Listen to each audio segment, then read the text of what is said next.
Okay, so I just filmed a video on dry fire exercises to do when you're first starting out with your pistol, trying to be more accurate. Now we want to step it up a little bit. A lot of people stop with their dry fire training at just manipulating the trigger slowly, okay? And that's super helpful. That helps you produce better accuracy, but it doesn't necessarily and doesn't usually translate to producing accuracy at speed, okay?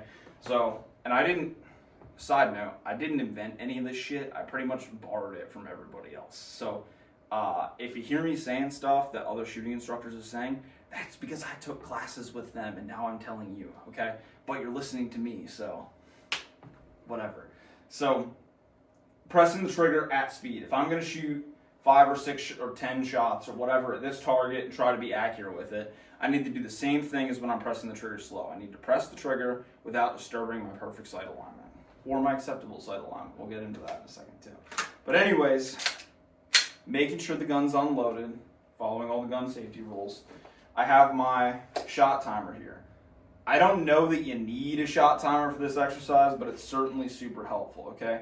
So I have it set to a par time. What that means is I'm going to push this button on the side right here.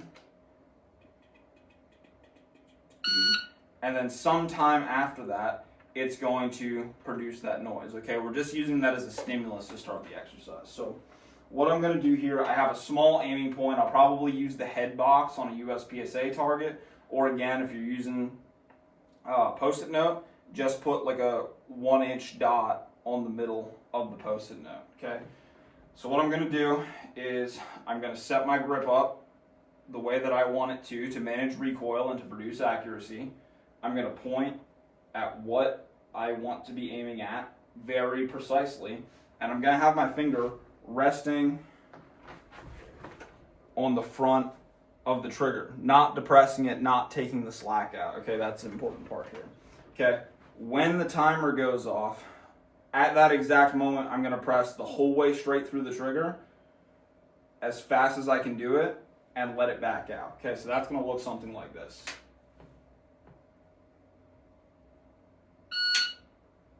Okay, do it again. It was a little slow responding that time. Okay, so what that's doing, this stimulus is forcing you to press the trigger at a particular time. So that's kind of replicating like, oh shit, I need to shoot right now, okay? When we do it live, on a range, because you can do the same exercise with live ammunition, you want to be able to shoot within a quarter second of the beep going off. That means that you're reacting immediately, okay? This is practicing the exact same thing as when we were doing it slowly and carefully, but you're trying not to disturb your sights when you're pressing the trigger aggressively, okay? Which is how you're going to press it when you're shooting it at speed, okay? So that's a really good exercise to start with there. What's some other stuff that I can practice under time with a timer like this, okay? The biggest thing is going to be my draw, okay? So to set up for this, I need to define a target area. I'm going to pan the camera here real quick. By that I mean turn my phone. I'm not going to act like we're fancier than we really are. Have my dry fire set up here, okay? So I need to determine what kind of target am I going to shoot at, okay? So I'm probably going to pick the head box on this USPSA target right here. Okay, set this back up so we're looking at me. And what my goal is going to be is I'm going to draw and fire on that defined target area when this timer goes off. Okay, so I'm going to start with my hands relaxed at my sides.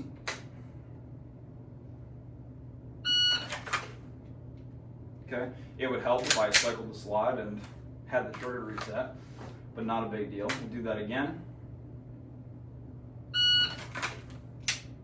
Okay, and again, the purpose of this exercise is you have to be honest with yourself. Where were my sights when I pressed the trigger? What did the gun feel like in my hands when I pressed the trigger? Was I gripping it with an appropriate amount of force and with the right tension on the gun to manage the recoil that I would want to be managing the recoil with? So These are all things that we become more aware of the more that we do this. And your ability to self-assess gets better the more that you do this, as long as you're paying attention to those things. That's how we really get better. You know, you could spend time with an instructor, and you should spend time with an instructor, especially when you're newer and if you can afford it, to kind of figure some of this stuff out. That helps you cut down the learning curve. But how you really master this skill is you need to be able to tell yourself, like, okay, when I grabbed the gun out of the holster, I was gripping it too loose, and when I got up to the target and I pressed the trigger, it moved around a lot because I wasn't gripping it tight, and I wouldn't have been able to manage the recoil. You should be able to tell yourself that. Okay, that's really, really important. Okay, and I didn't even talk about how much time we're doing it in there. Okay, I can tell a whole bunch of things about how somebody's performing just from looking at what their eyes are doing. You know, are you looking at the spot that you want to bring the gun to? And asking them questions about, like, did you feel this? Did you see this? Because that's really all it boils down to. Okay. So now, most of us want to draw the pistol quickly and efficiently. It needs to be safe. I didn't really talk about that. I did a separate draw video. You all can go watch that for that content. But if I want to increase the speed of my draw, it's helpful to have as a start point to know, like, where is your draw at now, and you can figure that best out by doing this live on range. And I always laugh when people ask me, what's your draw time? You know, that's a thing that people ask each other if you're kind of in the training space. My question back to them is, what target, what distance? Because my draw time on a full body silhouette at 3 yards is way different than on a head box at 25 yards. And, you know, if somebody is training at a high level, they should be able to tell you the difference between those things. The difference isn't going to be great. It's going to be a few tenths of a second if you're doing everything precisely, but there is a definitive difference. So anyways, how I'm going to practice this, I'm going to set my timer to a par time. What that means, there's going to be 2 beeps. One beep is going to initiate the exercise, and the other beep is going to tell me how much time has gone by. So I'm going to set this to 1.5 seconds. So the first beep that you're going to hear is when I'm going to draw the gun. The second beep that you're going to hear is when 1.5 seconds has gone by. Okay. So in that amount of time, I should have been able to draw the gun, establish my grip, get my sight picture, and press the trigger on the head box of this target. When I'm doing that, I should be able to tell you, what did my grip feel like? What did my sights look like when I pressed the trigger? Did my trigger press disturb the sights? Okay, so here we go. We're going to try it out. Okay, I think that felt pretty good. I did grip the gun a little bit light with my dominant hand. Probably could have done a slightly better job at that. And my shoulders did tense up a little bit. So we'll try that again. Okay, overall that was pretty good. I beat the time by, I think, a pretty wide margin. My left hand was placed a little bit forward on the gun. An important part to remember about this, very seldom are you going to get a perfect rep when you're pushing yourself. The exercise we were doing earlier, when we just had the initiation without the par time, that's when you really want to dial in your technique. You know, if I have all the time in the world, I'm not going to move sluggishly, I'm going to move with purpose, but I want to make sure that everything is perfect, okay? If I take this much time, okay, I should be able to have a perfect sight picture, a perfect grip, a really great stance, all those kinds of things. When I'm trying to push the edge of my performance, that's where you're going to mess things up a pretty good percentage of the time. You have to push yourself past where your current abilities are in order to be able to make yourself better. That's just part of this whole process here. Okay, draw time. I think that's pretty important. There's a whole bunch of variations to that exercise that you can get into. I would encourage you to start with your hands in different start positions, okay? Most competitions, you'll see people start with hands relaxed at sides or wrists above shoulders, okay? Those are gonna be the 2 most common in that space. As a self-defense firearms practitioner, I'd encourage you to start with however you normally have your hands. If you're just chilling with your hands in your pockets, I'd do a couple reps with starting with your hands in your pockets. I would encourage you to start with your hands in like an interview position around your chest area, right? Because this is something that we teach people, to keep your hands high if you're in some sort of situation where you're not really sure how it's going to go, so that you can protect your head and your body from strikes, stabs, etc. So that's a position that your hands might be in when you need to access your pistol. The other thing that you want to remember with this is it's really cool if you can draw the gun in a second in your t-shirt on a range. But like, what about when you're wearing a winter jacket? It's like 4 degrees outside right now or something like that. Have you drawn your gun while you're wearing 4 layers of jacket? I have, and I can tell you that I'm definitively slower. I'm still efficient, I'm still safe, but it does slow my draw time down. So you want to practice with the actual gear that you're going to be using when you're carrying the gun, and you want to get reps in with all your clothing and all your gear that you could use in every situation. And I don't do this every time I come out and practice. If I buy some new clothing, if I'm going to wear a suit, I'll get a couple of dry reps in my suit before I leave the house. If I'm wearing a different jacket, I'll get a couple of reps in my jacket before I leave the house. That stuff is really, really important. Another variation that you can add to this particular exercise is starting facing away from the target, okay? I think this is a really good way to assess how well you're actually executing the elements of a draw, okay? Because at some point, if you're standing here, hands relaxed at sides, doing this over and over and over again, it becomes a little bit of choreography, and you can get a little bit lazy with your vision, you can get pretty lazy with your grip.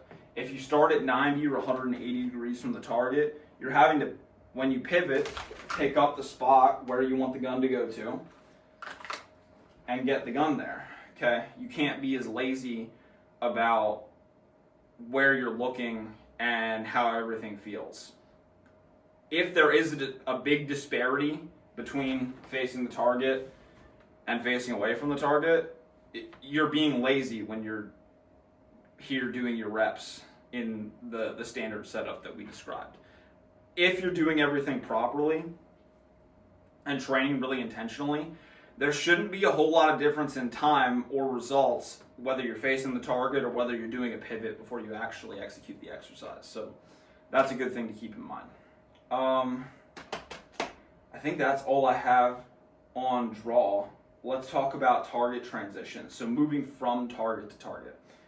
You can use the same kind of setup for this. I have 2 C-zone targets set up here, as well as a couple of smaller targets in between. I'm just going to use the 2 C-zone targets right now. They're about 1.5 yards apart or something like that. The distance isn't critically important. I'm going to set my par time to something like half a second. Okay. This is a really, really good exercise to work on target transitions. So we just worked on our draw a little bit. The draw really is a target transition. It's got some nuance as far as the safety part, but a target transition is just taking the gun from where it's at and moving it somewhere else before you shoot again. That's it. So I'm going to use the head boxes on these USPSA targets. Again, I'm super close, so I don't want to give myself a really big target area because that's going to let me get super sloppy and it's not going to translate well to shooting at distance or anything like that. There is a time to practice that, but I wouldn't say that most of your shooting practice time should be spent on large targets at close range because that's pretty easy. That requires a fairly low level of skill. It's not no skill. It's not a skill. It's a low level of skill. Okay. How I'm going to practice this, I'm going to start aimed in on the first target. On the beep, I'm going to move to the second target and press the trigger. Okay, so I have my par time. Remember, that's the 2 beeps. Set to half a second. By the time the second beep goes off, I should be on the second target and have pressed the trigger. So let's try that out now. Whoop. Okay, so that's pretty quick, right?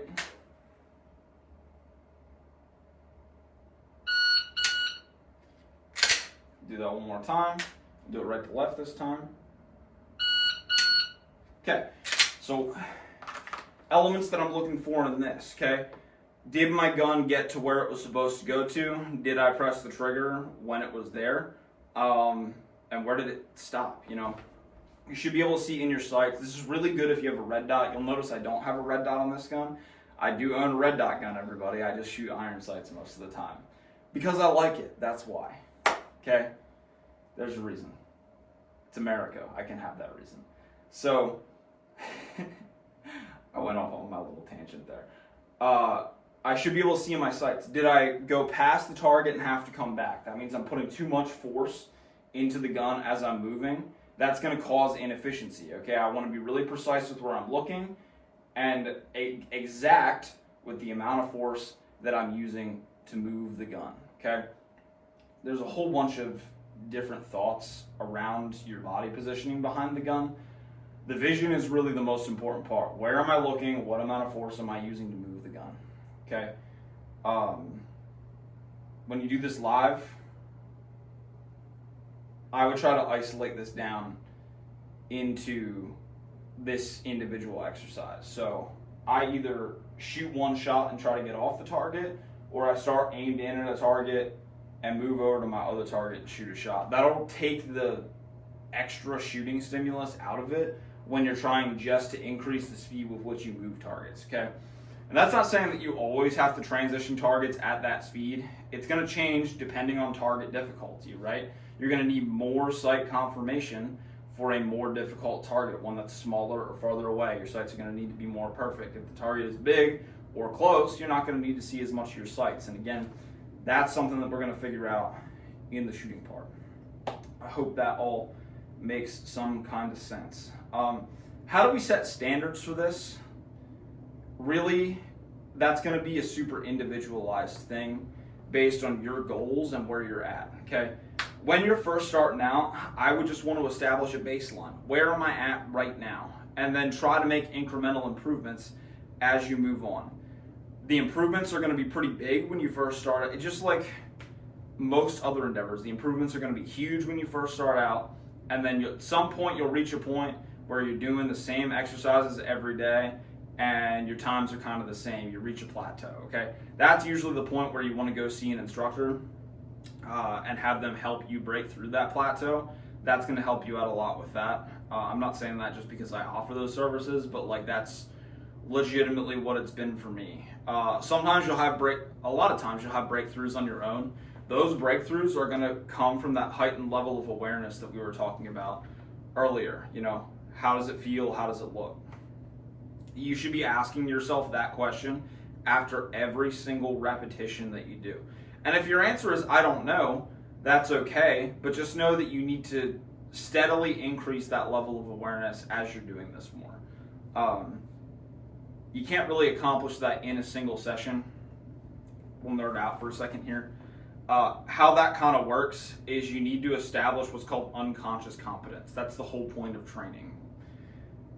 Because when you practice, you go to sleep, you come back, you think about it the next day, you're not going to have to use conscious brain power to think about what you're doing, okay? So if I'm still back at our first video thinking about like how does the gun really work, I'm not going to notice any of this other stuff that I'm talking about. As time goes on and you become comfortable with your safety protocols, with how your gun works, how to press the trigger straight, you're going to be able to notice some of this other small stuff. So don't expect to do this overnight, because unless you're a lot smart, well, it's not hard to be a lot smarter than I am, but unless you're way smarter than the average person, it's really not, it's just not going to happen. So don't have that expectation going into it. Enjoy the process, because this is fun. I think it's fun. You don't have to enjoy every second of it. In fact, you're probably not. I really didn't want to dry fire today, being totally honest. But you get out here and you get doing it a little bit, and you know, you see some improvement, and that's kind of the fun part. Questions, comments, concerns, put them below, hit me up, and we will get into some other stuff. Maybe we'll release some other videos with other dry fire exercises. There's a whole bunch of other stuff that you can get into the weeds and do with this. You know, outside the waistband holsters, defeating retention, low light. You saw I have a light on my gun. We could turn the lights off and do some of that stuff. I was using 2 targets in the same vision plane right here. We can have targets in different planes of vision. If we have a larger area, we can start moving around a little bit and doing like position, entry, exit. We can lean a little bit. We did everything from a static upright position. So there's a whole lot more to get into here, but I think this is a pretty good intro to get you through your first probably month or two of shooting and help you increase your performance, make you more competent and confident in your skills. So anyways, have a great day, everyone. That was fun.